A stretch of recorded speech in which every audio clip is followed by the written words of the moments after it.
Donc c'est le moment de la table ronde sur le thème La planète malade du capitalisme.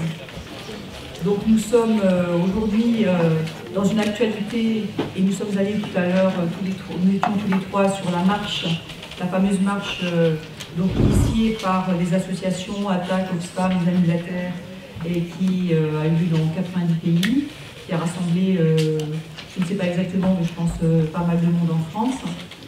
Et nous inscrivons évidemment dans cette démarche-là, parce que c'est un fait, alors je vais rentrer moi très vite dans le vif du sujet, c'est un fait que les dangers s'accumulent autour de nous, comme jamais, de ces dangers qui mettent en péril notre humanité même.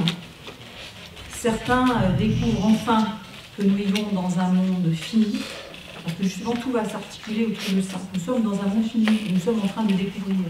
Moi je ne le découvre pas, mais certains le découvrent, certains tournent le dos, comme le président Trump, à ces évidences. Le capitalisme, bien sûr, c'est lié, exacerbé par l'ultralibéralisme que nous vivons en ce moment, va-t-il trouver ses limites? Quand les ressources de la planète s'épuisent, on arrive au bout, et on sait qu'on est au bout de certains matériaux, sur les métaux, sur le sable, etc. Je ne rentre pas dans les détails. Que dans le même temps, par l'exploitation que nous en faisons, nous les êtres humains, il y a toutes sortes de pollutions autour de nous, multiples, variées. Et on ne sait pas finalement de laquelle on risque de périr le plus.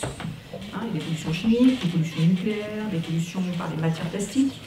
Celle-ci, on en parle beaucoup en ce moment, mais parce qu'elle est vraiment réelle. Je vous incite tous, parce que moi j'ai découvert ça, pardon, j'ai oublié, je suis allée un peu trop vite, j'ai oublié de présenter, et je suis désolée, je suis partie tout de suite. Je suis sénatrice du Lot, oui, je suis partie tout de suite dans l'urgence, je suis sénatrice du Lot, et j'étais dans ma vie professionnelle professeur de physique-chimie. David Cormand est donc secrétaire national d'Europe Écologie Les Verts. Donc, nous, ce mardi, est député européen à la France Insoumise, et nous devions avoir Sylvie Brunel, qui, pour des raisons personnelles, n'a pas pu venir. Elle a essayé de faire en sorte d'être là, mais elle n'a pas pu. Certes, donc nous le déplorons parce qu'elle pouvait apporter quelque chose de différent de ce qu'on va vous apporter nous, parce que finalement, je pense qu'on va être un petit peu un petit peu d'accord sur plein de choses. Maintenant, ça n'exclut pas qu'effectivement le débat s'ouvre. Donc on en est là. On en est à découvrir, pour certains, je le redis, parce que moi je ne suis pas étonnée du tout, qu'il y a des lieux sur Terre qui sont irrémédiablement pollués et sur lesquels on ne pourra plus vivre, nous les êtres humains, c'est-à-dire des territoires perdus. On a le réchauffement climatique, bien évidemment, qui s'installe durablement, et nous en voyons tous les jours les conséquences. Ça paraît... on en parle tellement de tout cela que finalement on arrive à l'intégrer et à ne plus le regarder vraiment en face, parce qu'on n'en voit pas suffisamment les effets. Alors le réchauffement climatique, on commence à voir un petit peu les effets. Vous savez tous que ce sont des réactions en cascade qui vont suivre avec la fonte des glaces polaires, les glaciers, les inondations, la perte de biodiversité, donc la disparition de certaines espèces. Et on a déjà énormément perdu, ça, on le dit et on le redit. On a dans la société, alors reliée à notre activité économique, une métropolisation. Et puis on a, puisqu'on va parler de la France aussi, dans nos territoires ruraux, les territoires ruraux continuent à se vider. C'est dramatique. Moi, je suis dans un département, le Lot, où on a 173 000 habitants, on perd 1000 habitants par an. Donc, cette espèce d'hémorragie continue. On est finalement comme au bout d'un système.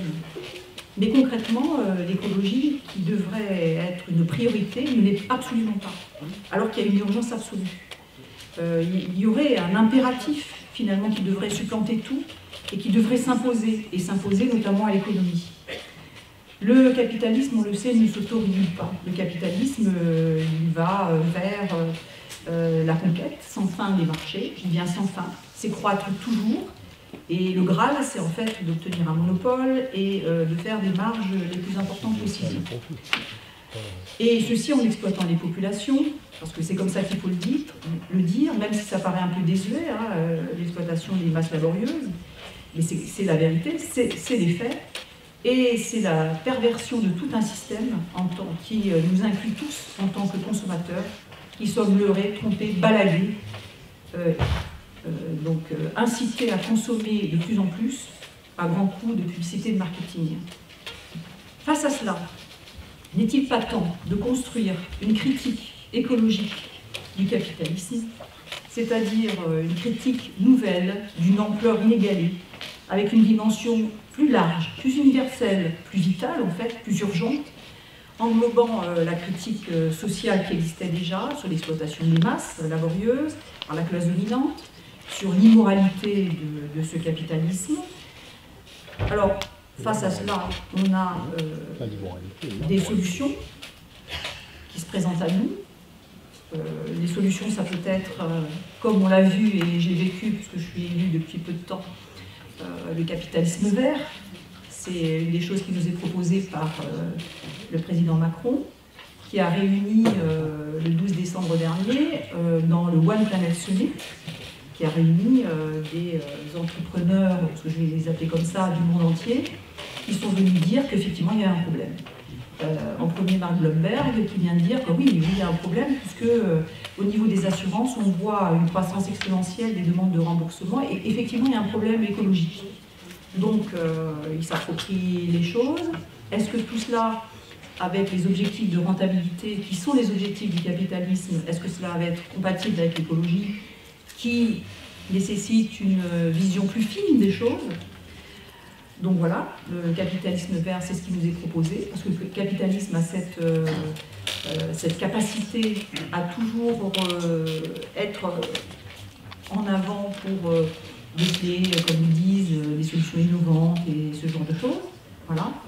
Après, ça c'est ce qui nous est proposé pour l'instant, parce que ça c'est déjà acté.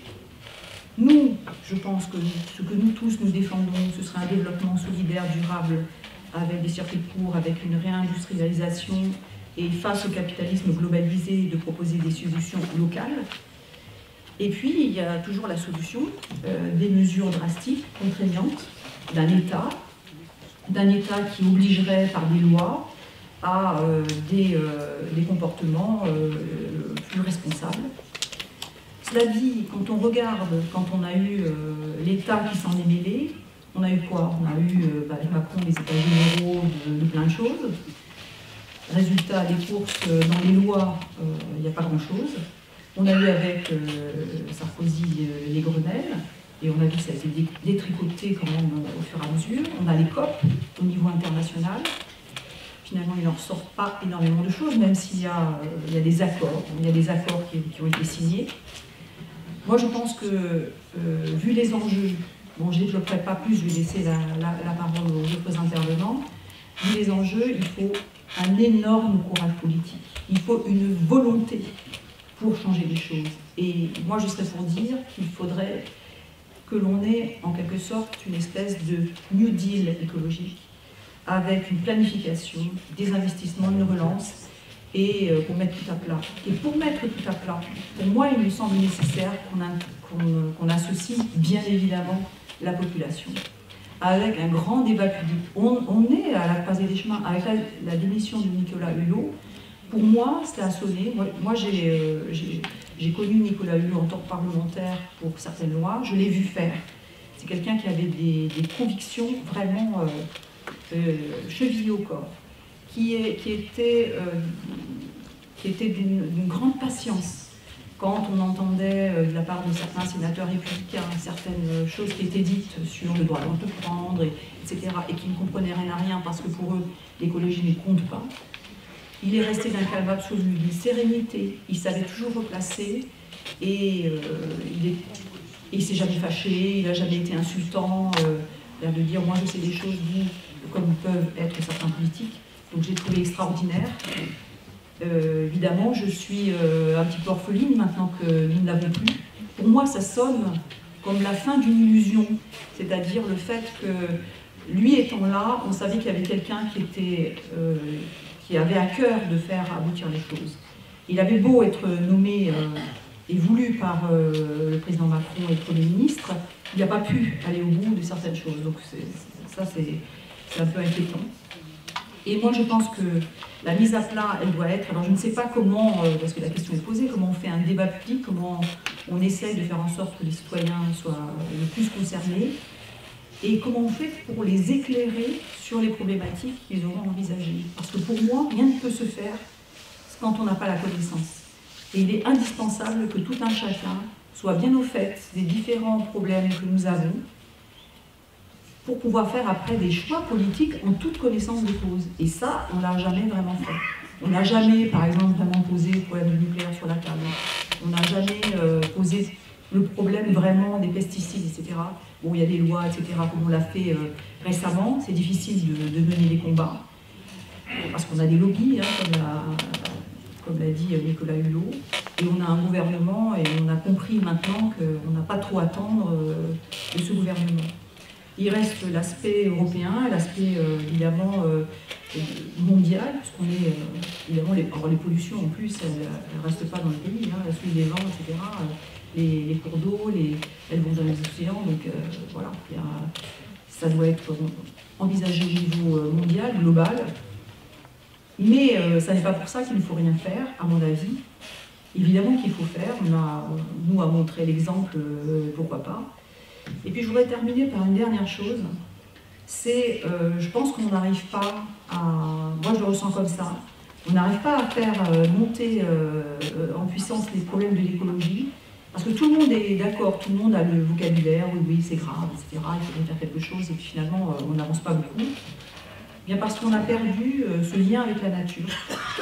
Et on doit faire beaucoup au niveau de l'éducation, parce que autant, moi je pense que je l'avais un petit peu, mais alors sur les générations qui sont en train de grandir, je pense que ce lien il est encore moins fort. Et je pense qu'on ne peut pas, et puis en plus, quand on grandit, on part avec une situation donnée, et puis sur les quelques dizaines d'années de notre vie, on ne voit pas énormément les choses changer, quoique peut-être on les verra beaucoup changer vite. Et donc ça rend difficile la compréhension des problèmes. Cela dit, je trouve que les choses changent vraiment maintenant, parce que l'urgence, elle est encore plus là.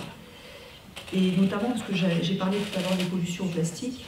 Moi, en tant qu'enseignante, j'ai travaillé avec les élèves tous les ans depuis des années, en leur donnant des recherches à faire et des exposés à faire sur les pollutions. Ça me paraissait important, moi, en tant que professeur, pour former et éduquer les enfants, de faire en sorte qu'ils soient capables de faire des recherches et de faire des recherches sur ces thèmes-là.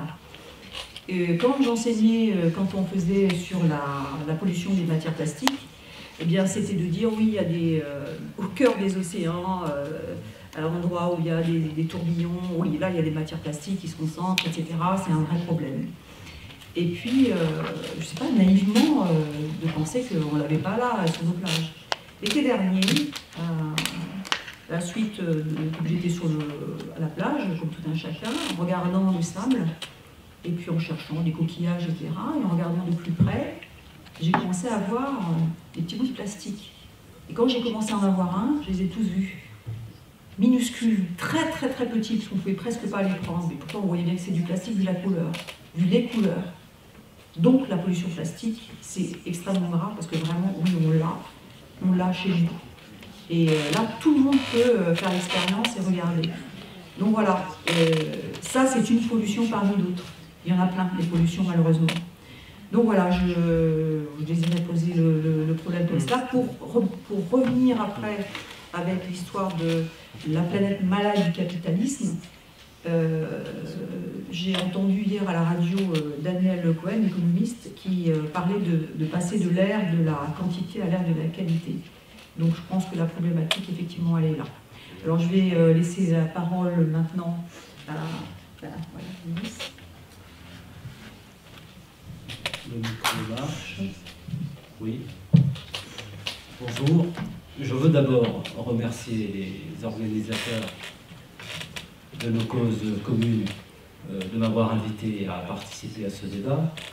Je le fais avec plaisir puisqu'il recoupe les combats que je mène depuis bien longtemps, mais aussi aujourd'hui dans les qualités de parlementaire européen. Nous sommes ici pour, et c'est l'intérêt de ces travaux, pour essayer de penser et d'aller un peu au-delà de ce qu'on entend habituellement.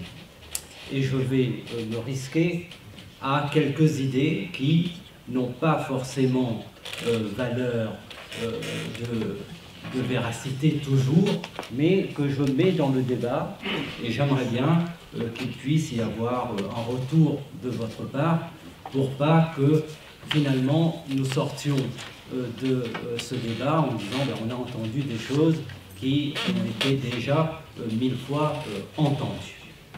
Mais quand même rappeler un certain nombre de constats.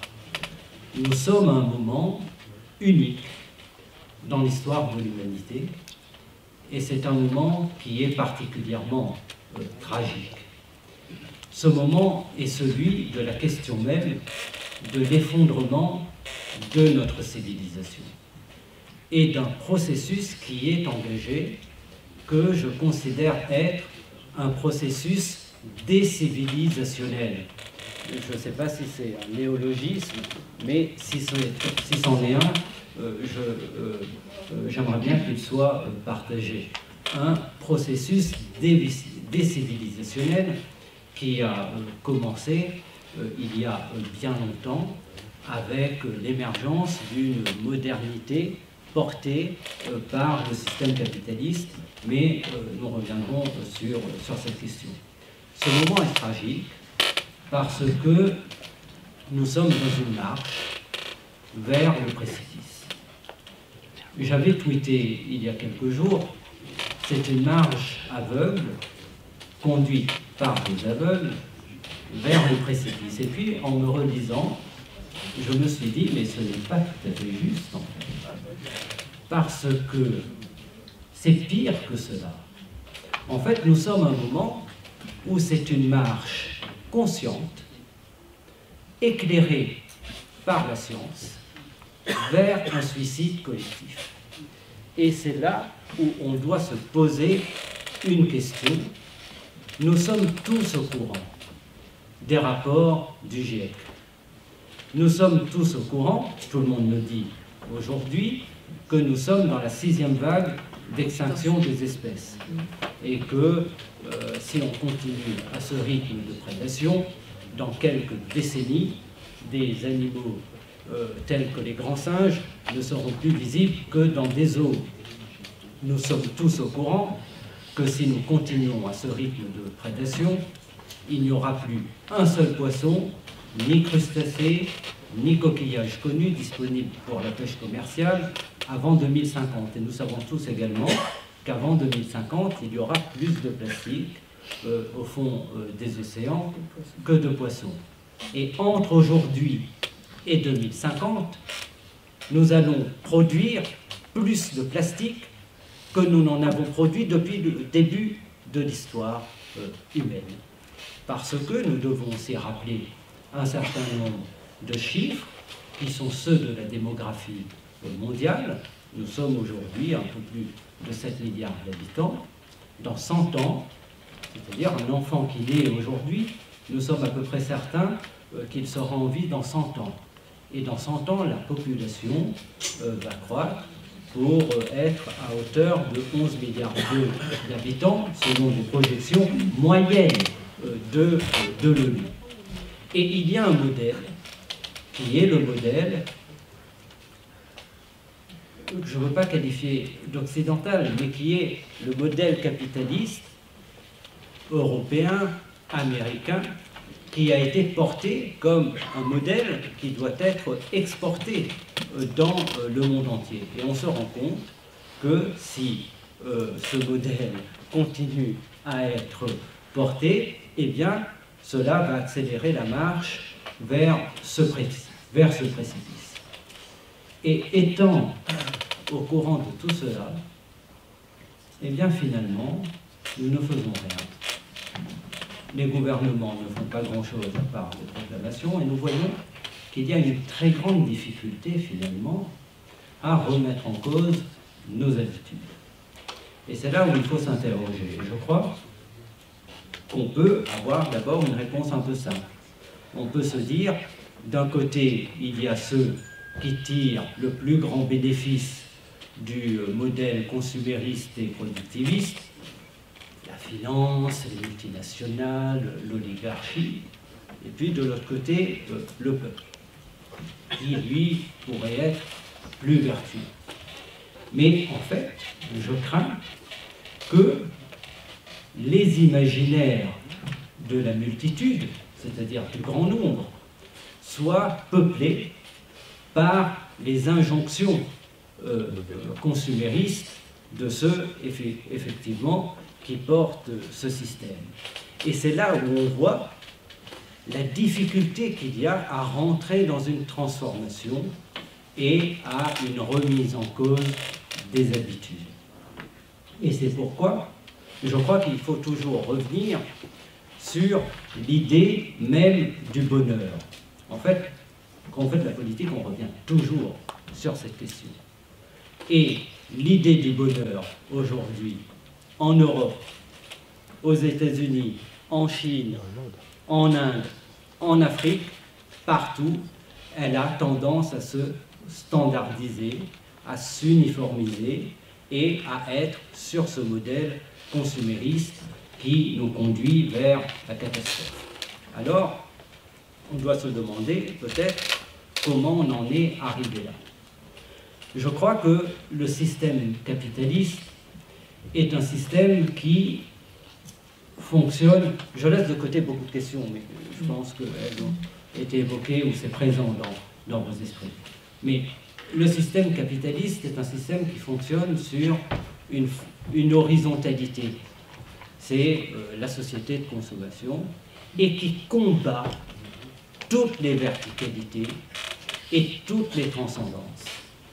Et en ce sens, le rapport que nous avons aujourd'hui avec les transcendances, avec la verticalité, avec le temps long, est un rapport profondément modifié.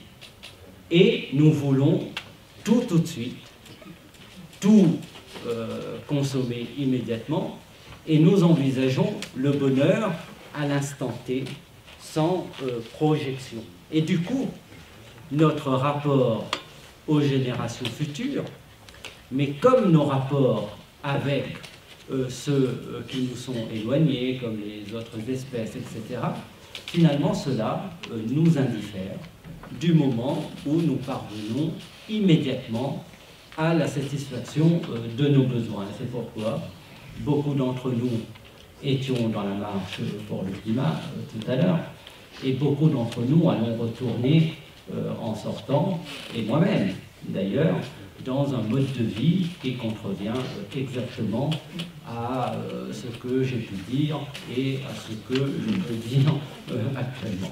Donc, c'est ça la difficulté. Mais nous devons vraiment considérer que ce modèle capitaliste est un modèle qui, par essence même, donne des injonctions pour finalement diffuser au maximum cette société consumériste qui est à la base de tous les problèmes. Je ne veux pas être trop long et vous dire quand même qu'on ne peut pas en rester à ce constat et se dire qu'il y a sans doute des moyens d'agir.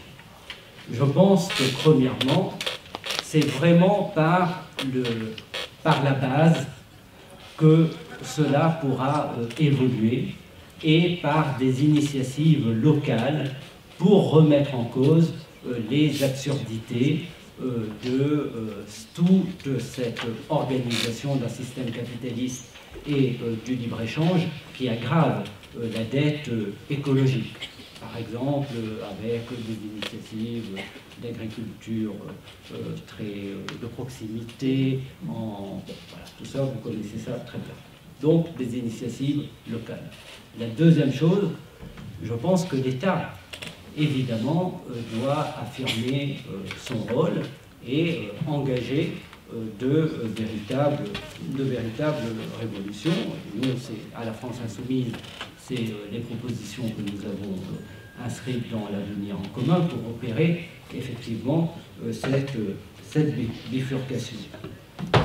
Et c'est pourquoi, au niveau européen, nous pensons qu'il n'est pas possible, dans le cadre des traités actuels, qu'il y a une contradiction finalement entre les objectifs que nous proclamons et les traités actuels, qui sont des traités qui tous, au fond, convergent vers ce libre-échange. Enfin, je suis actuellement dans une bataille engagée, je vais parler en prenant des exemples, contre l'accord de libre-échange JEFTA. C'est un accord qui est profondément, non seulement il détruit les droits des travailleurs, mais c'est un accord qui est profondément climaticide et qui prend nullement en compte les intérêts de la biodiversité et des baleines en particulier. Voilà un exemple typique d'une politique de l'Union européenne qu'il faut combattre. Mais les traités européens qui obligent aujourd'hui les États à rentrer dans la règle d'or sont un verrou extrêmement important pour la mise en œuvre dans les États membres et au niveau national de la transformation et de la transition écologique, parce que cela oblige à des investissements extrêmement lourds, extrêmement importants de l'État, à une véritable planification. J'ai noté par exemple récemment que l'État avait renoncé à un certain nombre de projets qui étaient portés par le DCNS pour aller vers les projets d'énergie renouvelable en mer. Cela a sans doute été fait pour des raisons budgétaires. Donc sans moyens, avec des limitations de moyens, on ne pourra pas atteindre les objectifs. La dernière chose, je crois que nous avons beaucoup à apprendre des sociétés, des civilisations premières et des civilisations qui ne sont pas occidentales. On ne peut pas considérer que par nature, l'homme est mauvais. Je crois que le système capitaliste est mauvais. Mais je ne crois pas que par nature, l'homme soit mauvais et que l'homme soit obligé d'aller vers cette mise en cause de toutes les espèces et de son espèce même. Parce qu'il y a des sociétés qui sont celles des peuples autochtones, par exemple, qui, elles, au contraire, avaient pensé toute une organisation dans une harmonie avec la nature.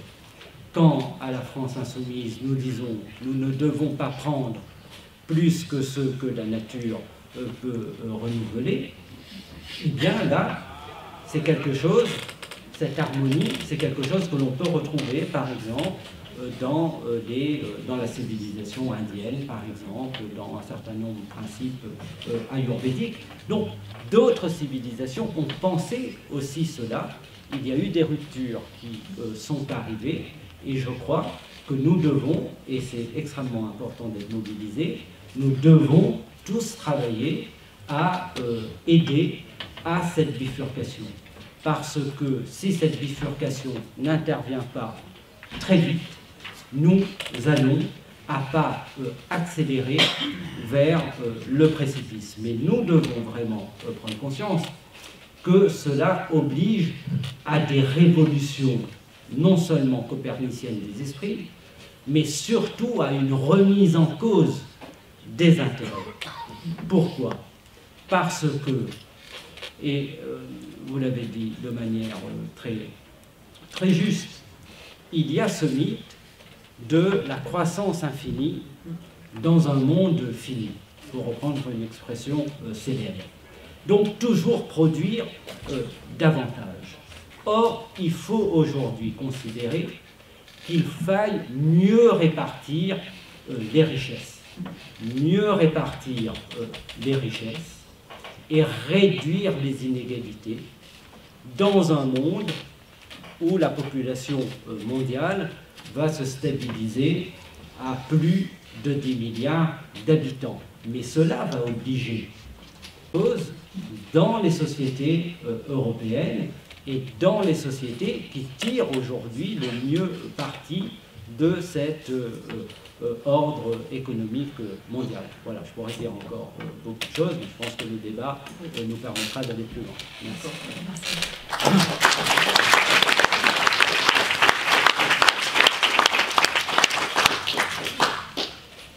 Eh bien, bonjour à toutes et tous. Merci beaucoup pour l'invitation de nos amis de nos causes communes, Emmanuel Morel, MRC. C'est un moment précieux de pouvoir débattre entre nous. Vous savez, on a souvent des réunions de ce type où il y a la gauche qui débat, machin ou quoi. Moi, j'ai vraiment accepté de venir avec plaisir parce que c'était autour d'une thématique spécifique qui vient d'être développée brillamment par les précédents intervenantes et intervenants.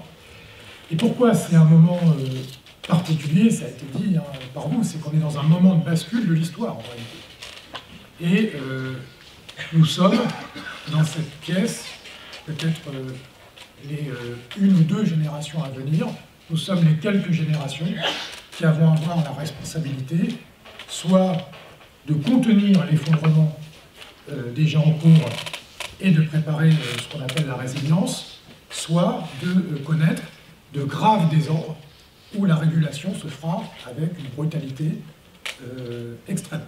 Et d'ailleurs, entre nous, ça a déjà commencé. Enfin, les symptômes avant-coureurs de ce qu'on appelle cet effondrement ont déjà commencé.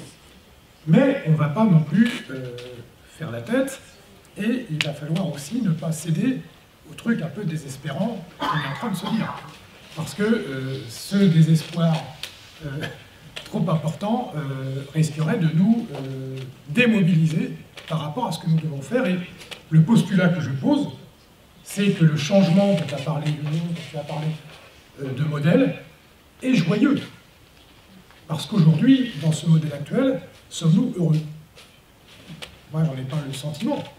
Et encore, nous faisons partie au niveau de l'échelle mondiale de celles et ceux qui avons le plus de raisons d'être heureux. Nous sommes, on parle souvent des 1%, ben on en fait grosso modo partie quand même, de ce 1%, ou de ces 10%. Donc il faut, et pourtant on n'est pas toujours joasse tous les jours. Donc il faut voir la lucidité de la problématique qui est posée et pas céder au truc de faire la gueule. Et moi je pose donc le postulat que le changement de modèle peut être heureux. La planète malade du capitalisme. Oui, mais pas seulement. Et c'est de ça dont je souhaitais parler, parce que ma crainte serait que nous réduisions la focale uniquement sur le problème du capitalisme. Je vais essayer d'expliquer pourquoi. D'abord, comprendre que l'impact de Sapiens, depuis qu'il est apparu sur Terre, a toujours été prépondérant sur son environnement. Pourquoi? Parce que la capacité qui est la nôtre, et qui nous distingue des autres espèces vivantes, des animaux non humains, comme disaient les antispécistes, fait que nous avons une surcapacité à coopérer, à nous organiser et à dominer notre environnement. Et donc, on le voit, on l'a vu en Australie, c'était bien avant le capitalisme, c'était même avant l'organisation des sociétés. Quand les premiers sapiens arrivent en Australie, ils vont mettre quelques années, quelques centaines d'années à éradiquer les marsupiaux géants qu'il y avait en Australie, parce que maintenant il n'y a plus que les kangourous, les koalas, enfin il y en avait des très gros, et parce qu'ils n'avaient pas de prédateurs à part nous. Et quick. Pareil pour les derniers mammouths. Les derniers mammouths ont vraisemblablement été achetés, alors il y avait d'autres phénomènes, par Sapiens. Donc avant même l'apparition du capitalisme, du modèle capitaliste, il faut avoir conscience que notre espèce n'est pas très amicale avec son environnement. C'est rarement le cas. La nature, c'est aussi un rapport de force, sauf que nous, on est vachement plus balèze que les autres. Pas physiquement, mais on a la capacité de s'organiser pour avoir une force de frappe sur notre environnement importante. Et là, il est arrivé un truc nouveau, depuis 2 siècles, qui s'appelle la révolution industrielle. Et là, nous n'étions plus des simples sapiens, nous sommes devenus des Iron Man. Vous connaissez Iron Man? C'est le gars qui a la carapace qui lui donne des super pouvoirs. Et en quelques générations, la plupart enfin, en tout cas dans les pays occidentaux, nous avons décuplé notre capacité de prédation sur notre environnement, et tout d'un coup, ce qui étaient les limites, Younous parlait tout à l'heure des Indiens d'Amérique, c'était pas hyper nombreux, il y avait des étendues immenses, ils avaient des flèches, donc oui, ils butaient des bisons, mais ils n'avaient pas la capacité de les éradiquer tous. Donc c'était une forme d'harmonie conflictuelle où, à la fin, voilà, il y avait un équilibre qui se faisait, qui était... voilà. Là, cet équilibre est rompu. Il est rompu. Définitivement rompu si on ne prospère, on ne fait pas ce changement civilisationnel dont parlait Younous. Et c'est ce qui provoque, ce qui est théorisé, maintenant ce qui est plus que théorisé, ce qui est documenté, l'effondrement. Il y a un très bon livre à lire, un peu ancien maintenant, enfin quand je dis ancien, ça fait beaucoup de choses qui ont été produites depuis, qui s'appelle Effondrement de Yared Diamond. C'est un très bon bouquin où il prend des exemples de civilisations qui pour la plupart ont disparu. Il prend notamment l'exemple de l'île de Pâques, que vous connaissez peut-être, qui a la spécificité d'être une île paumée au milieu du Pacifique, qui avait mis des millions d'années à développer un écosystème spécifique. L'espèce humaine, enfin nous, on se pointe, et en quelques générations, terminé. Et là, ce qu'il faut comprendre, c'est que la planète Terre, c'est l'île de Pâques. On a atteint des limites, c'est-à-dire que la planète Terre, comme l'île de Pâques, est perdue au milieu de l'océan Pacifique, sans renfort extérieur possible, sans apport extérieur pour alimenter, la planète Terre est dans cet état-là, sauf que c'est plus gros et c'est à l'échelle, enfin c'est perdu dans l'espace. Cette phase d'effondrement, on l'appelle l'Anthropocène. Hein, c'est un moment quasiment où la capacité de nuisance humaine ou d'intervention humaine que j'évoquais a un impact géologique. D'autres l'appellent, et par rapport à notre débat c'est intéressant, le capitalocène. Pourquoi on dit plutôt le capitalocène que l'anthropocène? Parce que c'est pas très juste de parler d'anthropocène, parce qu'anthropocène, c'est-à-dire l'être humain. Sauf que nos amis en Afrique, qui sous-exploitent, pour le coup, c'est pas eux qui sont responsables du changement climatique et du rejet de gaz à effet de serre. C'est nous qui sommes responsables. Il faut comprendre que 10% d'habitants de la Terre les plus riches sont responsables de 50% des gaz à effet de serre. Les 50% de la population mondiale les plus pauvres sont responsables que de 10% des gaz à effet de serre du changement climatique global. Et ce qui est vraiment dégueulasse, c'est que c'est justement dans ces zones les plus pauvres que c'est eux qui vont morfler en premier. C'est-à-dire que les conséquences du changement climatique, c'est la double peine, le double rapport. Donc ça, c'est pour ça que moi j'aime bien aussi parler de capitalocène, ou en tout cas qu'on fasse bien la distinction sur ceux qui sont particulièrement nuisibles sur cette affaire. Et donc, en quelques générations, ce que je commençais à vous dire, on réussit l'exploit de rendre cette planète Terre, qui pour des raisons de hasard incroyables a réussi à faire émerger la vie, en quelques générations, nous sommes en train de rendre la planète Terre inhospitalière. Ce qui est quand même extraordinaire. Après, je précise, je crois que ça a été dit par d'autres, en vrai, quand on dit c'est la planète qui est en danger, non, c'est nous qui sommes en danger. La planète, elle a déjà 4,5 milliards d'années, elle a encore, a priori, avant que le Soleil explose, il reste encore à peu près 4,5 milliards d'années, donc la vie sur Terre, elle pourra se refaire, elle réévoluera, tout ça. Non, ce qui est en jeu, c'est nous, c'est l'humanité, c'est ce que nous sommes. On a un sujet par rapport à la question capitaliste, c'est que, comment dire, ces dernières années, le capitalisme, en plus d'être un truc pas terrible au départ, a continué de dévier et de dégénérer. C'est-à-dire qu'il faut comprendre que nous sommes aujourd'hui confrontés à un mode de capitalisme qui n'est pas le capitalisme à la papa, où il y avait le détenteur du moyen de production, il y avait besoin d'ouvriers, donc on discutait, on trouvait un deal et tout ça. En tout cas en Occident, ça marchait pas trop mal, hein, ça donnait le compromis fordiste. Ça s'est fait un peu sur le dos des pays du Sud, il ne faut jamais l'oublier quand on promeut ce modèle-là du compromis fordiste. C'est que ça a aussi marché parce qu'on piquait les ressources premières à ce qu'étaient nos colonies ou nos post-colonies, mais il y avait un truc qui se structurait comme ça. Aujourd'hui, le capitalisme il est arrivé à un autre niveau de dégénérescence où j'ai essayé de résumer ça d'une formule. C'est qu'en réalité, l'économie, cette économie-là, est sortie de la réalité terrestre. C'est-à-dire qu'on a affaire à un modèle du développement, un modèle économique qui a, mais quasiment physiquement, quitté la Terre. Il n'est plus en phase avec les réalités de la limite terrestre, des êtres humains qui y vivent, de la nature, ou quoi. Il y a des milliards et des centaines et des milliers de milliards de dollars, d'euros, de ce que vous voulez, qui tournent autour de la Terre, qui correspondent à rien en matière d'économie terrestre, et ça, on nous dit, bah, c'est le modèle économique. Et donc, c'est comme ça que ça marche, et puis vous allez voir, si on fait venir dans notre pays les gens qui négocient avec les banques pour faire ces trucs-là, on va avoir un développement économique formidable, et ça va fonctionner. C'est la financiarisation ultime du modèle économique qui est une catastrophe, parce que ça n'a pas, d'abord c'est pas bien, c'est pas égal, ça, c'est pas bien socialement, mais en plus, ça quitte la réalité de la Terre. Il y a des études très intéressantes qui ont été faites entre de l'impact des paradis fiscaux, à la fois évidemment sur l'évasion fiscale, et on se rend compte, disons que c'est incroyable, ce sont les mêmes paradis fiscaux qui organisent la prédation sur la nature. Deux exemples.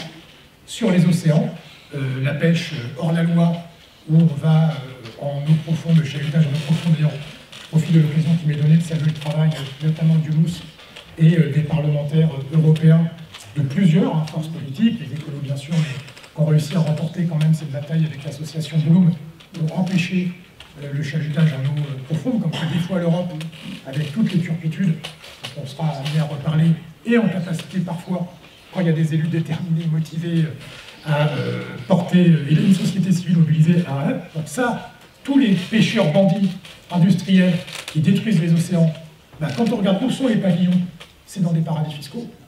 Et l'autre exemple, c'est défoncer la forêt amazonienne pour faire du soja, notamment au Brésil, etc. C'est curieux, c'est les mêmes. C'est les mêmes qui organisent la financiarisation de l'économie, qui organisent cette déterrestration de l'économie, je ne sais pas comment dire, et qui font la prédation ultime sur les dernières ressources naturelles de notre Terre. Et tout ça se décline évidemment avec une dérive exponentielle des inégalités. On a tendance, quand on regarde dans le passé, de dire « ouais, les sociétés n'est pas très égalitaire », c'est vrai. Aujourd'hui, songez à ce chiffre, c'est 1% de la population mondiale qui, en 2017, a capté 82% des richesses produites. 1% capte 82% des richesses produites. On n'est même plus dans le capitalisme ou je ne sais plus quoi. On est encore ailleurs. C'est-à-dire que même à l'époque art du capitalisme, les mecs qui bossaient, ou les nanas, enfin les ouvriers, ils avaient une part un peu plus significative quand même. C'était trop petit comme part du gâteau, mais il y avait un rappel. Là, on est ailleurs. On sort de l'entendement. D'ailleurs, les chiffres sont tellement incroyables qu'on se dit, c'est mort, on ne peut plus rien faire, tout ça. Non, il faut bien saisir ce sujet. Et donc, le capitalisme est-il responsable de ce chaos environnemental et social? Oui, mais, et là, je pense qu'on peut être d'accord, parce que j'entendais l'intervention de Yunus, il y a des choses qui percutent. Je pense que le capitalisme, y compris celui d'aujourd'hui, s'appuie, spécule, oserais-je dire, sur nos turpitudes et nos contradictions. C'est en ça qu'il est habile. Et c'est en ça, parce qu'il n'y a qu'1% qui prend tout, les autres, ils se font avoir. Franchement, ça serait simple, s'il n'y avait que le capitalisme, les 99%, on le met par terre. Sauf que c'est pas comme ça que ça se passe. Le eux, ils sont 99%, eux, ils sont 1%, nous, on est 99%, suffit. C'est pas comme ça que ça marche. Parce que dans les 99%, qui sont pourtant pas les super privilégiés, il y a des rapports de force contradictoires. Il y a des contradictions. Et il faut être en capacité de les analyser si on peut vraiment renverser le problème qu'on a. L'une des contradictions, et tu l'as dit, Younous, c'est le rapport à la consommation. L'émancipation par la consommation. Pendant des années, y compris à gauche, c'est logique, c'était camarade, tu vas pouvoir consommer comme le bourgeois, et donc tu vas t'émanciper parce que ton pouvoir d'achat, le pouvoir d'achat, augmente. Mais il faut interroger cette notion de pouvoir d'achat. Après, vous allez me dire, ouais, mais lui, il est gonflé, ça doit bien aller sa vie, moi je suis en galère, tout ça, le pouvoir d'achat, ça fait plaisir. Et il faut quand même poser ces questions-là. Et notamment poser, mais tu l'as bien dit, Yunis, l'imaginaire de l'émancipation autrement que par la consommation. Comment on arrive à... Et ça, c'est une vraie... La bataille culturelle pour dire que le capitalisme, il est méchant, on peut le faire, mais elle n'est pas très dure à gagner, cette bataille culturelle. La bataille culturelle pour dire qu'on va s'émanciper autrement que par le pouvoir d'achat et par le fait de posséder plus, là, c'est un vrai combat. L'autre contradiction sur laquelle s'appuie le capitalisme, mais c'est lié, c'est la question du culte de la croissance. Et là, je reviens sur ce que j'indiquais un peu au début. Notre nature humaine, c'est on aime bien posséder, s'étendre, dominer, c'est dans la Bible, hein, tu te reproduiras et tu machin, c'est dans l'imaginaire, dans notre culture collective, il y a une notion de il faut dominer Descartes, pour prendre un peu plus laïque, pour ne pas heurter la conscience laïque de la salle, il y a toujours cette idée-là de dominer la nature. Et ça percute la question de croissance. Et ça, je pense que ça aussi, quand on parle de culte de la croissance, c'est pas anodin. Moi, je crois que, comme dans un certain nombre de sociétés dites primitives, que je ne qualifie pas moi de primitives, on sacrifiait des animaux et des êtres humains pour faire venir la pluie ou que sais-je, notre civilisation fait des sacrifices insensés au service du biocroissance. Le droit du travail, l'environnement, les salaires, la concurrence qui est vraiment faussée, les accords de libre-échange avec le Japon, on fait des sacrifices hallucinants au service d'un culte de la croissance qui conviendrait, à mon avis, d'interroger.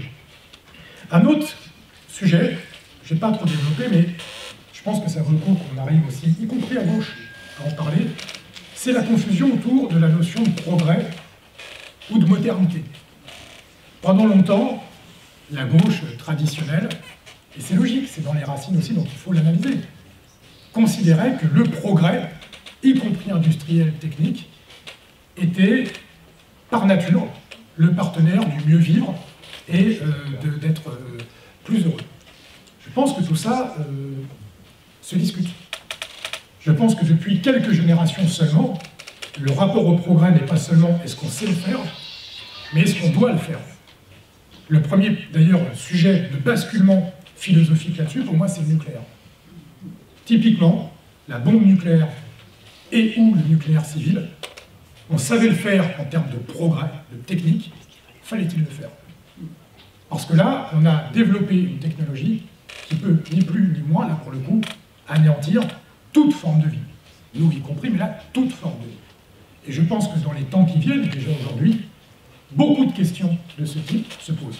Alors quand on dit ça, je dirais attention, c'est des écolos millénaristes, ils veulent plus de progrès, ils veulent plus de recherche, mais nous sommes les quelques générations où la boîte de Pandore que nous ouvrons par rapport à ce qu'on appelle le progrès technique, ou nos capacités techniques, doivent être politisées. Ça ne doit pas être que les intérêts privés, ou que les scientifiques qui décident ce qu'on a le droit d'inventer. Je pense qu'il doit y avoir aussi une réflexion démocratique qu'on s'approprie. Je finis parce que j'ai déjà été trop long en essayant de tracer quelques lignes, parce que là j'ai dit beaucoup de problèmes, mais maintenant il faut essayer de tracer des lignes de solutions. Enfin de solutions, en tout cas d'imaginaire pour pouvoir explorer des solutions. Pour moi il y a 3 axes.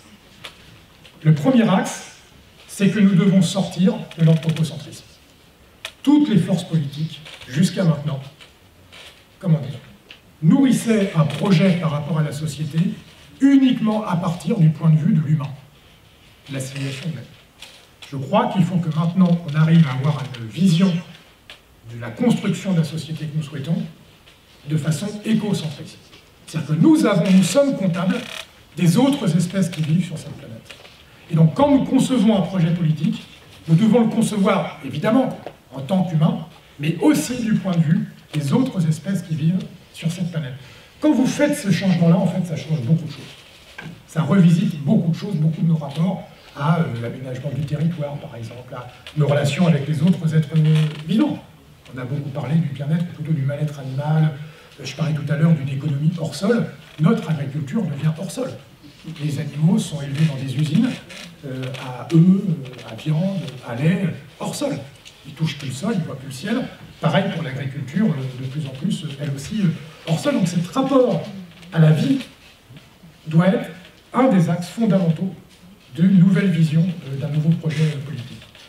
Le deuxième axe, j'en ai parlé pas mal, c'est remettre l'économie à l'endroit, ni plus ni moins. Aujourd'hui, notre économie est à l'envers. Elle nous est présentée comme une science, et j'attire votre attention là-dessus. L'économie aujourd'hui, ce sont des lois, les lois de l'économie, qui ne sont votées par personne et qui sont censées s'imposer aux représentants élus, aux citoyens, par les citoyens, etc. Enfin, tout ça est fou. Et donc on dit, mais il n'y a qu'une économie, c'est comme ça que ça marche, et marche après. Non, l'économie, c'est une construction collective d'une société, et on décide d'avoir l'économie qu'on veut. On décide d'avoir l'économie qu'on veut. Nous sommes libres de choisir les lois de l'économie. Ce n'est pas des lois de la physique, ce n'est pas des lois mathématiques. Donc ça, c'est le deuxième axe, c'est remettre l'économie à l'endroit dont c'est l'économie réelle, circulaire, règles vertes, ce que vous voulez. On raconte les mêmes trucs en réalité. C'est l'économie résiliente, l'économie locale. Peut-être que là-dessus, on aurait plus de débat. Moi, je crois vraiment à reconstruire une économie résiliente avec des monnaies locales. Bref, après, ça c'est comment on met ça en œuvre, mais la force, la ligne conductrice, c'est celle-là. Et puis le troisième axe, quand même, qui est indissociable des deux premiers, je vais finir là-dessus, pas parce que c'est le moins important, parce que c'est peut-être ce qu'il y a de plus vital dans nos histoires, c'est la société ouverte. Car aujourd'hui, je vois un très grave péril. C'est que parce qu'il y a une crise mondiale, parce que nous sentons bien que nous perdons le contrôle sur une économie qui est devenue folle, mondialisée, avec les traités de libre-échange, avec les gens qui décident en nouveau, je perçois avec force la tentation du repli sur nos territoires, avec une vision figée de ce que seraient nos identités.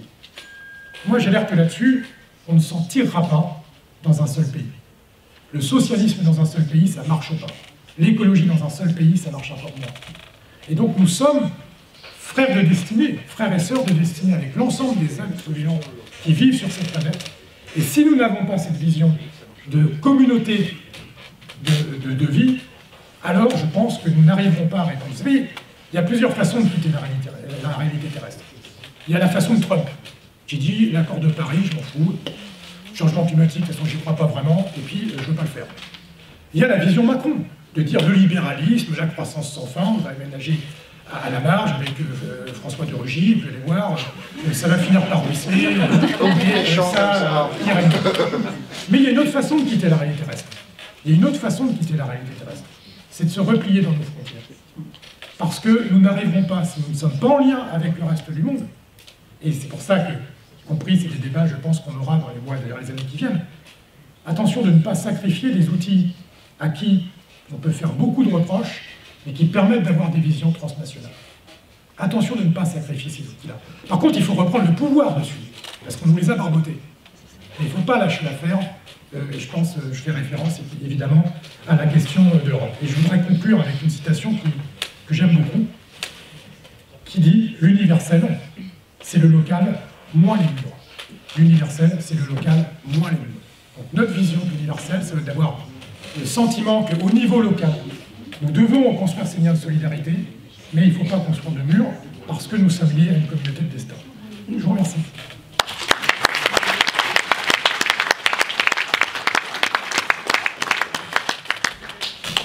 Oui.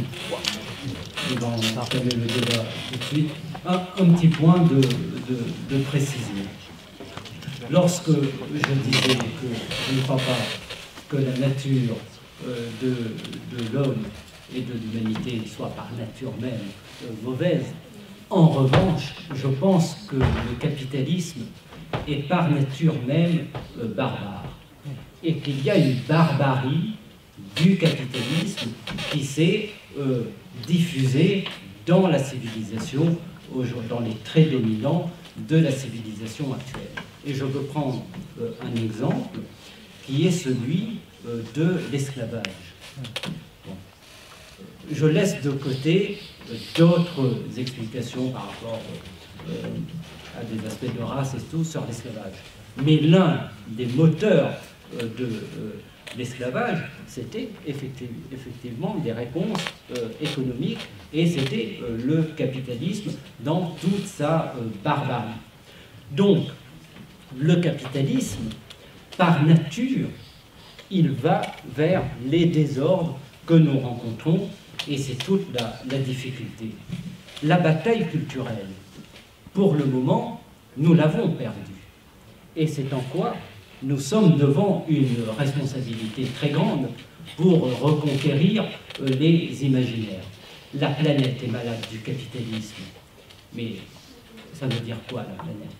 Bien sûr, la planète, les problèmes climatiques, les espèces. Mais si on pense à l'homme, nos esprits sont malades du capitalisme.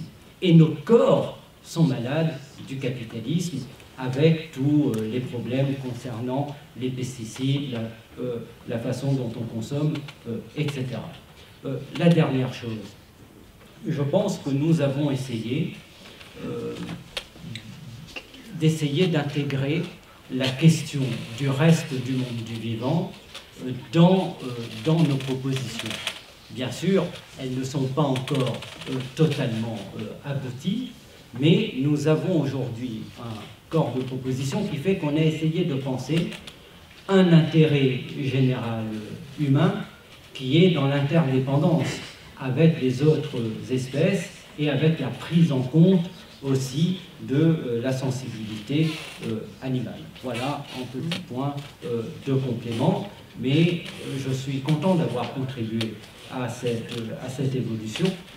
Et puisque tu as conclu sur une citation concernant la civilisation, je vais conclure sur aussi une citation concernant la civilisation que j'avais rappelée d'ailleurs ici lors des amphis, qui est celle de Gilles Deleuze, et qui dit que ce qui est profondément universel, c'est de parler pour et à la place des plantes et des animaux sans voix, et c'est ce que nous devons faire aujourd'hui.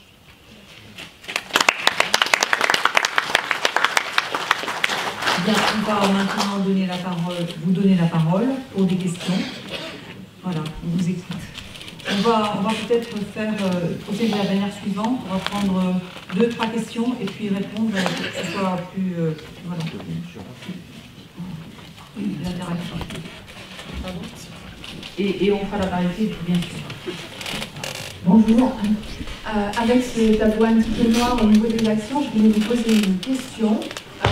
Pourquoi les politiques ne s'appuient pas suffisamment sur les actions citoyennes qui existent? Je pense en particulier aujourd'hui à toute la démarche Alternativa, où le slogan est totalement adapté à la question qui nous est posée, c'est changer le système, pas le climat.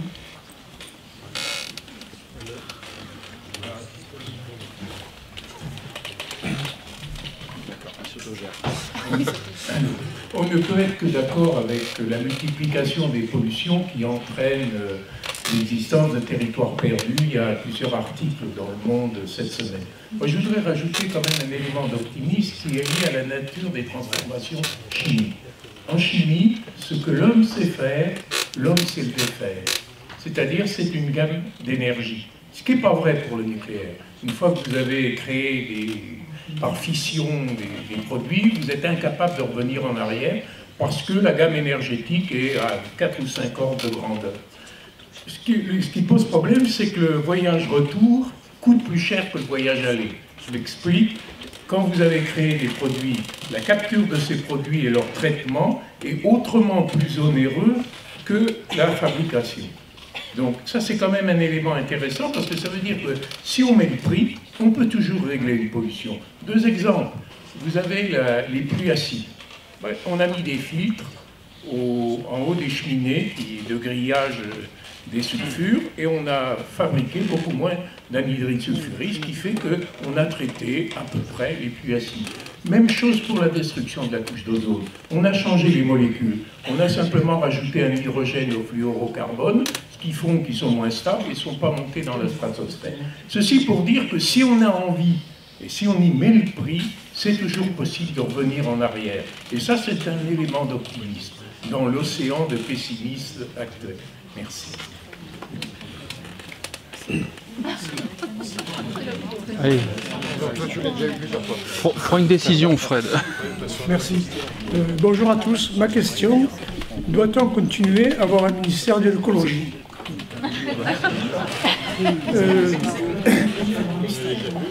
Chemin faisant, nous voyons le résultat déplorable, à voir la référence de M. Nicolas Hulot, qui est parti sans être informé qu'on allait multiplier le nombre de prédateurs, c'est-à-dire les chasseurs, par 2, en divisant le prix du permis, bien sûr. Alors, je pense qu'actuellement, l'écologie, elle n'est pas dans un ministère. L'écologie, c'est nous tous. Elle n'est pas dans un ministère à la botte de la royauté. La chasse-cour continue, on ne l'a pas abolie, on l'agrandit. Alors 1% dirige la planète, le reste, que fait-il? Nous avons les moyens de faire plier tout ça. Voilà ma question. Comme tu veux, comme c'est là, j'obéis. Oui, vas-y. Je répondrai à la deuxième sur la chimie. Il faut répondre qu'à une seule, on ne répond pas au plus. Ah, si tu veux, oui. Pas de... Mais il faut faire vite, quoi. Oui, c'est ça, ouais. C'est voyons pourquoi les politiques n'écoutent pas plus. Parce qu'ils pensent qu'ils ont raison et que, au fond, ils n'ont pas besoin d'écouter les gens de la société civile. Ils pensent qu'ils ont raison. Ils ont tort, évidemment. Mais je crois que, blague à part, il y a quelque chose qui se passe, qui se déconnecte dans notre rapport au pouvoir, en tout cas de ceux qui y accèdent, où à la fin, quand ils y arrivent, ils pensent vraiment qu'ils sont trop super. Et ils s'entourent de gens qui ne leur disent pas le contraire. Et je pense que c'est particulièrement typique, c'est toujours un peu le cas, mais particulièrement typique de ceux qui fonctionnent beaucoup en vase clos. Et il y a une forme voilà, de dédain.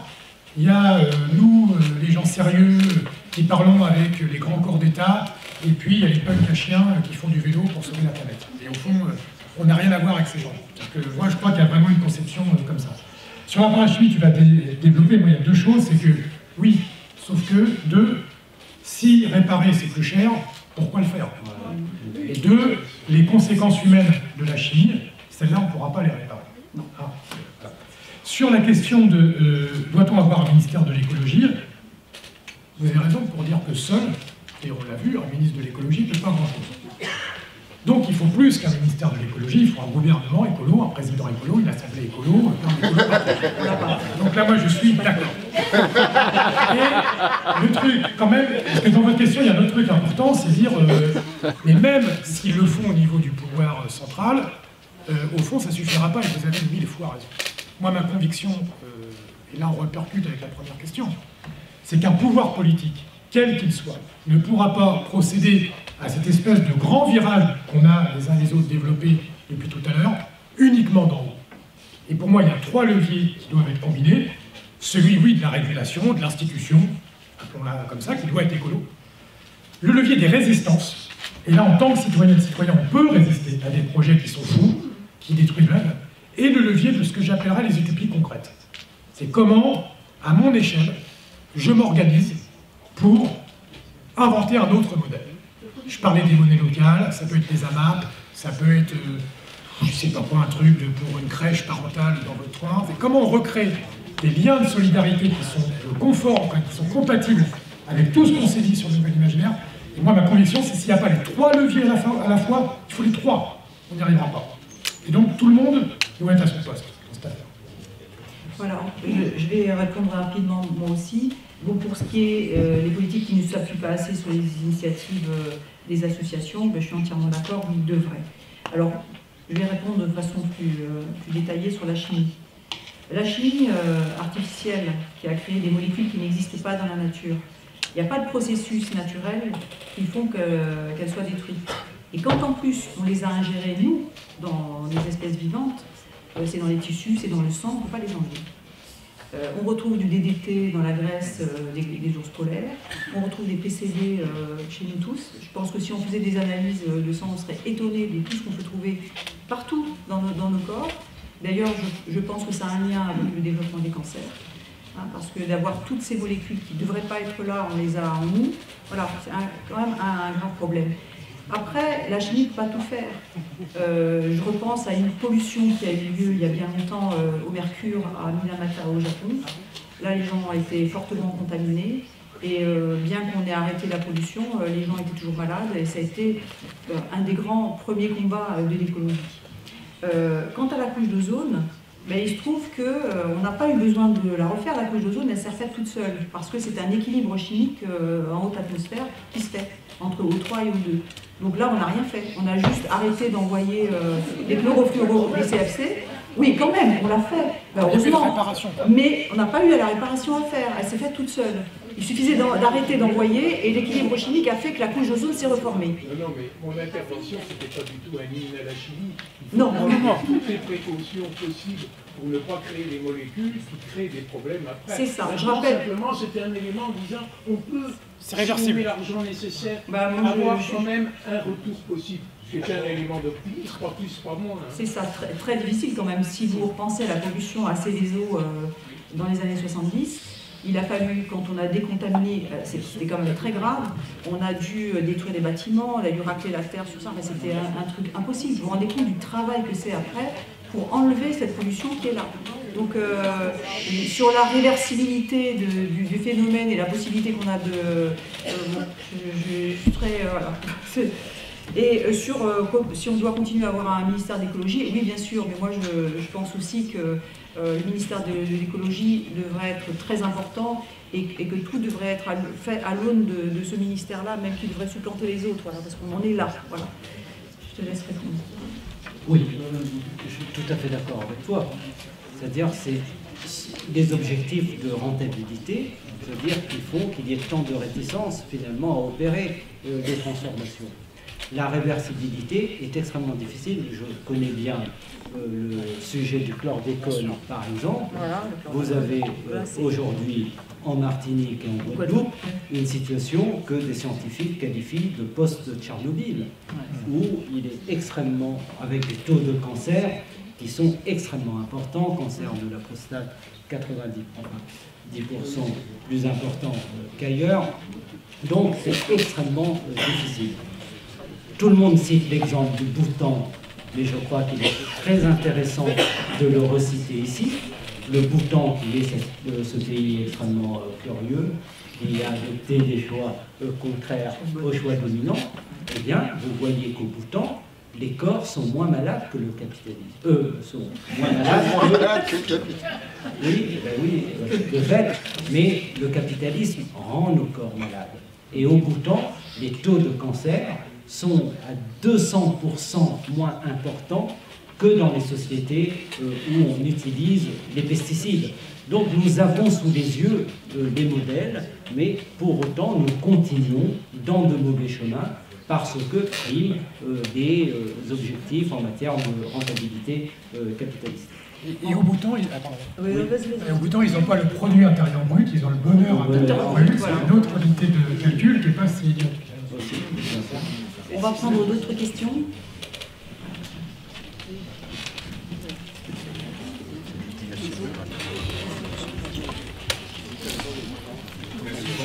Bonjour. J'ai une question à Laurent Dupuis et Younous. Je voudrais savoir, elle est un petit peu politique, donc j'en excuse, je pense que c'est aussi important. Je voudrais savoir comment il réagit à la mise en garde de David Cormand, que David Cormand a fait à la fin de son intervention, disant qu'attention, ne déconstruisons pas la machine de coopération européenne, si j'ai bien compris, qui existe, et qui quand même peut produire d'excellents résultats. Nous avons ça, nous n'avons pas grand-chose d'autre. Et il faut s'en emparer de cette machine et surtout ne jetons pas donc le bébé avec l'eau du bain. Merci. Je vous remercie beaucoup David d'avoir rappelé, mais c'est Blum qui l'avait fait, d'avoir rappelé le rôle prépondérant qui avait été le mien pour l'interdiction de la pêche en eau profonde, également du rôle que j'ai joué avec d'autres et avec Blum en particulier pour en tout cas le vote sur la fin de la pêche électrique, vote du Parlement européen. Cela montre que lorsqu'il y a des mobilisations citoyennes qui convergent avec une détermination politique, il est possible de remporter quelques combats et nous n'en disconvenons pas.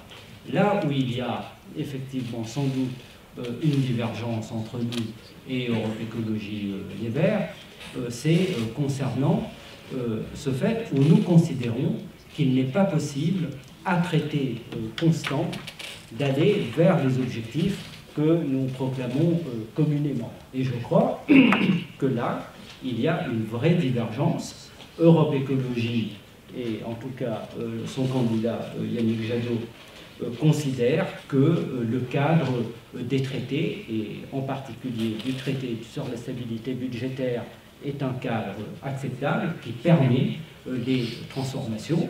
Nous considérons, nous, que cette limitation est un vrai verrou qui empêche la transformation écologique. Et le débat devra se faire. Je ne vois pas comment, avec la règle d'or, il sera possible d'impulser les grandes politiques que nous souhaitons mettre en œuvre. Donc là, il y a une vraie divergence et je note que Nicolas Hulot, lorsqu'il est parti du ministère de l'écologie, a aussi souligné combien les traités européens et ces critères qui nous sont imposés concernant la dette et le déficit sont des freins extrêmement importants.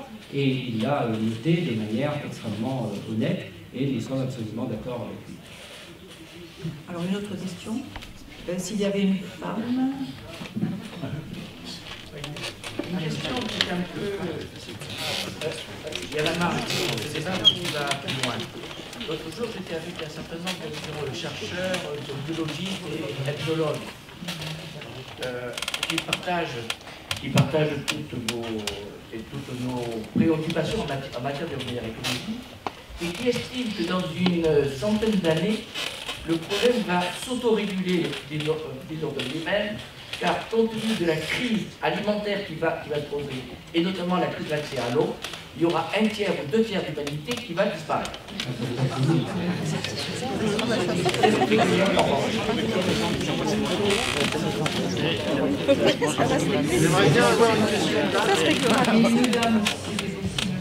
C'est les mêmes arguments que ceux qui font des grandes épidémies pour limiter la propagation démographique. C'est extrêmement simple.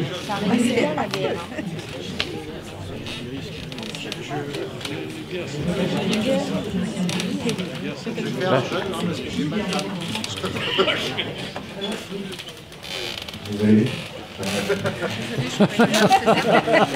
Je suis toujours un peu surpris. Moi, je fais partie de ceux qui ont regardé la campagne de France Insoumise avec beaucoup d'intérêt, notamment pour la dimension écologique, mais je suis toujours un peu surpris de la manière dont est traité le nucléaire. Je ne suis pas un grand fan du nucléaire, je ne sais pas de l'action chez Areva, mais est-ce qu'il n'y a pas d'autres... Heureusement pour vous, parce que j'ai l'action plutôt. Mais est-ce qu'il n'y aurait pas de priorité plutôt que de se débarrasser du nucléaire, de se débarrasser d'abord du pétrole et du charbon pour la production d'énergie? Surtout que, pour un exemple tout bête, si demain on se met tous à rouler avec des voitures électriques, on va avoir des gros besoins en termes de production électrique. Et évidemment, dans le mix énergétique, il faut tout privilégier, mais je suis toujours un peu sceptique quand j'entends le discours de sortie du nucléaire au plus rapide. Voilà, j'aurais aimé avoir votre avis là-dessus. C'est quoi la production?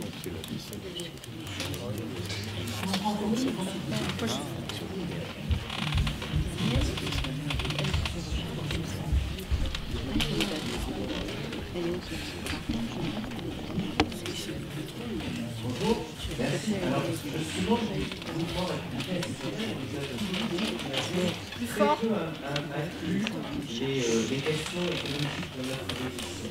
Il y a quelque chose qui m'a assez surpris dans cette table ronde. J'ai l'impression d'avoir vu un changement de paradigme pour les écologistes. C'est-à-dire qu'en tant qu'économiste qui enseigne le développement durable, on m'a toujours dit, et j'ai toujours dit que le développement durable, c'était faire en sorte de répondre aux besoins sociaux, économiques des humains d'aujourd'hui sans empêcher les humains de demain de pouvoir répondre même aux besoins. Et là, quand j'entends cette volonté d'en finir avec l'anthropocentrisme et de réfléchir à comment les plantes ont besoin d'être inclus en fait dans notre fonction de bien-être social, si je peux parler comme un économiste orthodoxe, je suis désolé, c'est ma profession, mais j'ai l'impression en fait d'avoir un vrai changement de paradigme. On ne réfléchit plus à juste maintenir un niveau de développement social pour les générations futures qui, à mon avis, est suffisant pour avoir des politiques publiques qui soient les plus de manière environnementale, permettre à la planète justement de perdurer dans le temps. Et on en vient à une forme qui me semble tout à fait étrange d'anti-humanisme, parce que j'ai l'impression que l'anthropocentrisme, c'est juste un mot qui semble plus problématique que le mot humanisme. Et donc, j'ai l'impression qu'il y a eu un changement de paradigme chez les écologistes qui est assez particulier. Il y a une femme. Je suis une femme.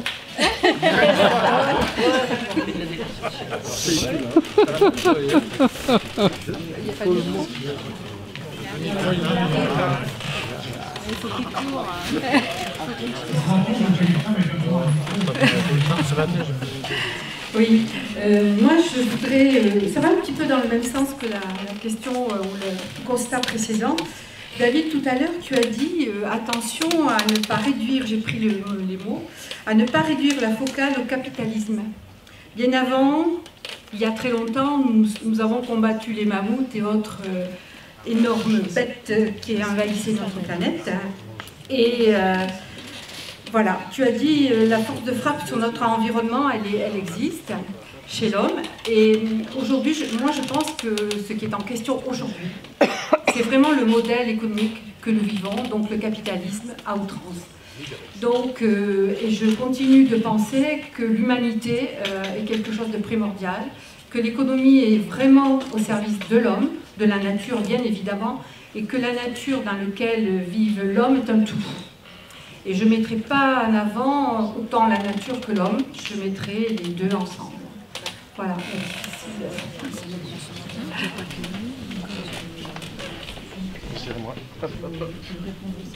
Comme tu veux. Moi, je peux répondre aussi. D'accord, ok. Non, mais si tu fais, c'est pas la peine. Pour le nucléaire, ça sera un débat. Alors, un débat en soi. Je commence par le nucléaire. Oui. Ok. Alors, sur la sortie du nucléaire, il faut juste avoir bien en tête, mais là aussi, puisque c'est un manque de connaissance des sujets, il y a un danger évidemment immense à continuer à exploiter le nucléaire. On a eu des accidents nucléaires, on a Tchernobyl et Fukushima. Nous, on est le pays le plus nucléarisé au monde. On a le plus de centrales, on a 58 réacteurs. On a de la chance, parce que l'EDF a bien géré, je ne sais pas. On n'a pas eu d'accident sur notre territoire. J'espère qu'on n'en aura jamais. Si on a un accident nucléaire sur le territoire, parce que le gros risque il est quand même là, après je développerai sur les déchets nucléaires qui s'accumulent, parce que en fonctionnant évidemment on génère des déchets nucléaires. Un accident, c'est un département qui raye la carte, où on ne peut plus vivre. Parce que 50 km autour du lieu de la centrale, ça va correspondre à ça.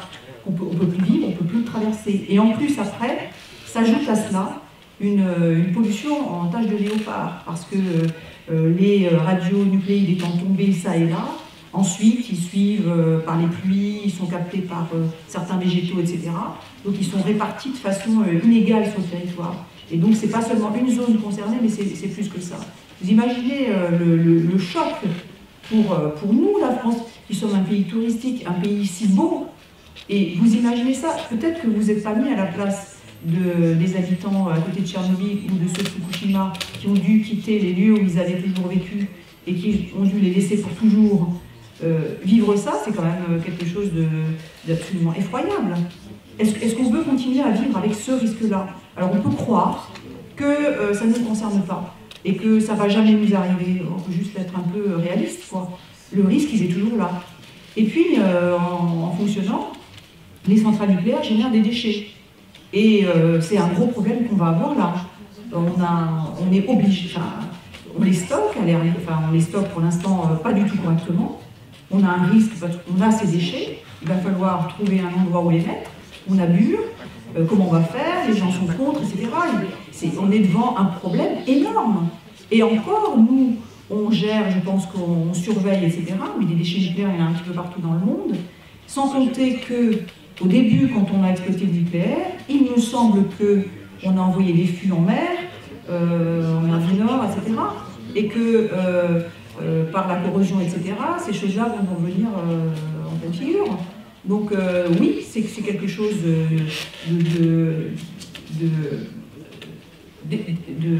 comment dire, on manipule quelque chose d'extrêmement grave là, quand on manipule le nucléaire. C'est quelque chose qui nous dépasse complètement. On ne sait pas gérer, on ne sait pas faire, on ne sait pas arrêter une centrale. Là, on est en train, on ne sait pas arrêter une centrale. On est obligé de surveiller tout le temps et de continuer à refroidir.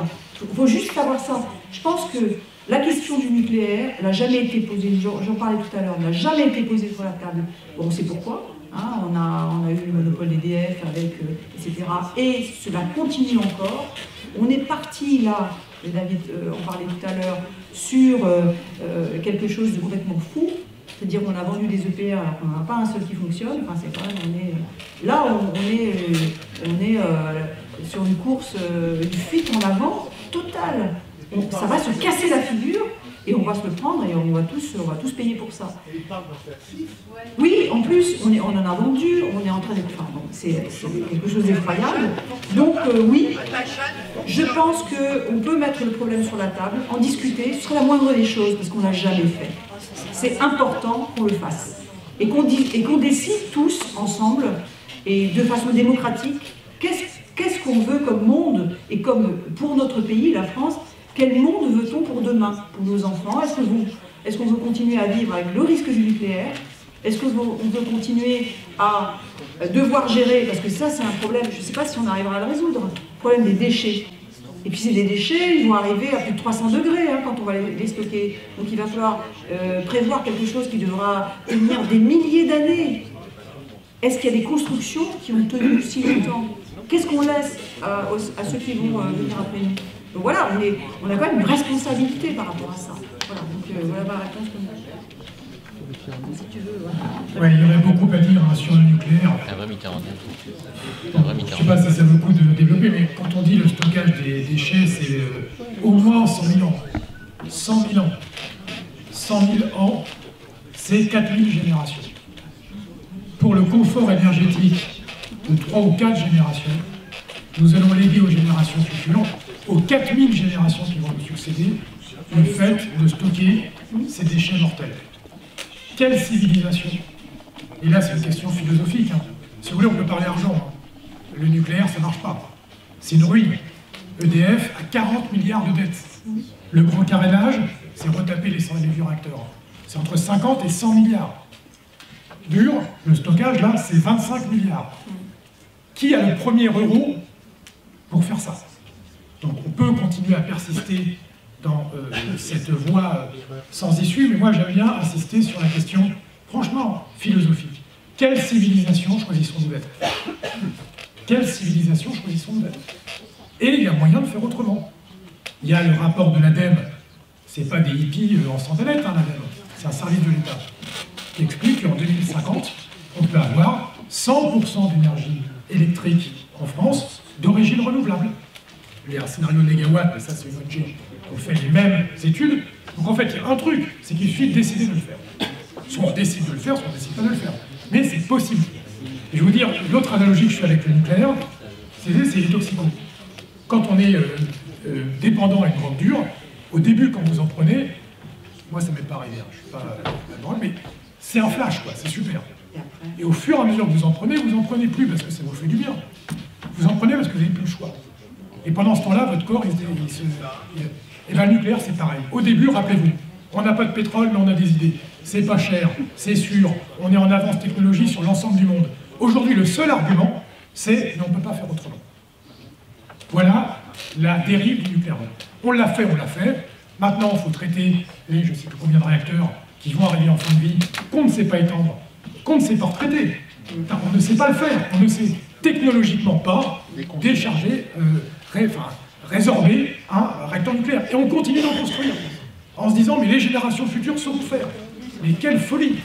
Donc moi, il faut débattre, il faut mettre le truc sur la table, il ne faut pas s'exciter, il ne faut pas faire comme je suis en train de faire, mais enfin quand même, il y a un petit sujet là-dessus. Sur la question de l'anthropocentrisme et de l'écocentrisme. Et pardon, quand je parle d'écocentrisme, c'est justement avoir le point de vue des deux, de l'espèce humaine et des autres espèces vivantes. Aujourd'hui, l'anthropocentrisme, c'est d'avoir le point de vue que de l'espèce humaine. Et je pense que tant qu'on verra les sujets politiques uniquement à travers l'intérêt humain, de l'être humain, de l'espèce humaine, il y a plein de choses à côté desquelles on passera. Et si on parle d'humanisme, moi je suis confus, mais qu'est-ce qu'un humanisme quand une espèce traite les animaux comme nous le faisons? Est-ce que c'est de l'humanisme, ça? Quand, dans les abattoirs, y compris, on salarie des êtres humains, des salariés, pour passer leur vie, dans les conditions dans lesquelles ils le font, à tuer les êtres vivants. Est-ce que c'est humaniste, ça? Et donc, oui, poser la question de notre relation aux autres espèces vivantes de cette planète, c'est pas un défaut d'humanisme. Au contraire, c'est élargir notre horizon humaniste. Et donc, moi, je refuse cette espèce de dualité ou d'opposition entre le point de vue humain et le point de vue de la vie en général.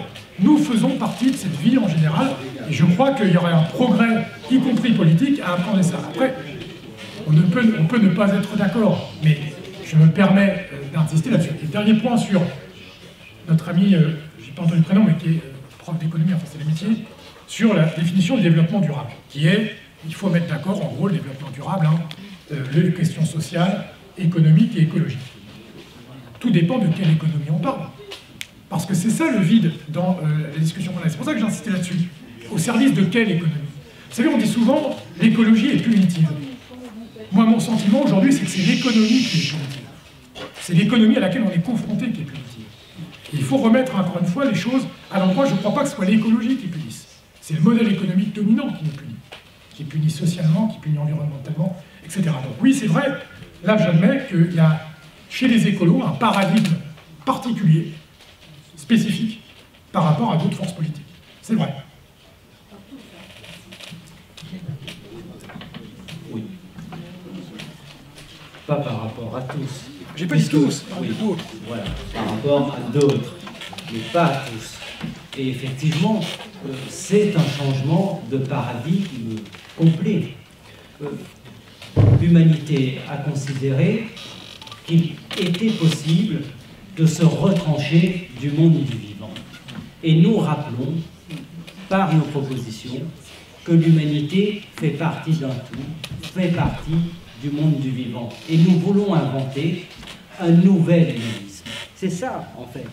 Enfin, je suis assez étonné, mais je comprends les résistances, mais d'entendre parler d'anti-humanisme. Ce n'est pas que l'anti-humanisme, c'est un nouvel humanisme qui intègre le monde du vivant. Et ces questions, pour ceux qui s'y intéressent, étaient des questions qui étaient présentes au moment de la Révolution française. Je peux vous donner des références bibliographiques si vous souhaitez. Il y avait des débats sur la question de l'égalité autour de la question de la reconnaissance des espèces animales. Donc, ce n'est pas une question nouvelle, mais nous devons, dans le moment tragique qui est le nôtre, mais aussi avec les connaissances qui sont les nôtres aujourd'hui sur le monde animal, opérer cette avancée.